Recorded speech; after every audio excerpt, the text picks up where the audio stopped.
យ៉ាងណាសូមជីវ៉ាអូនកុំគិតយូរថាអូនបានបងសំណាងហើយណាចិត្តស្មោះសុភាពថែមទាំងសងហាមាសពេជ្រមិនខ្វះរួមទាំងដុល្លារចង់បានពេលណាបងលក់ស្រាថាអូនបានបងសំណាងហើយណាចិត្តស្មោះសុភាពថែមទាំងសងហាមាសពេជ្រមិនខ្វះរួមទាំងដុល្លារបើអូនចង់បានពេលណាបងលក់តែ1ហិកតា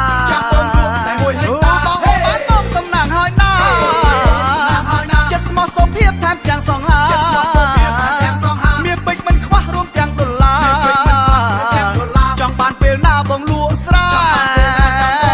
ថាអូនបានបងសំណាងហើយណាចិត្តស្មោះសុភាពថែមទាំងសងហាមាសពេជ្រមិនខ្វះរួមទាំងដុល្លារបើអូនចង់បានពេលណាបងលក់តែ1ហិកតាទុំច្រើនពេកបែបតែនស្វិតអស់មកដើមនេះមកបងប្អូនអើយទុំចំណាប់ណាស់មើលឆ្ងាយណោះអត់សូវឃើញទុំទេបងប្អូនតើដើរទៅចិត្តបានដឹងថាវាទុំបើទុំខ្លាំងពេកមកស្វិតអស់លេងនេះបែបតែនស្វិតចឹងអស់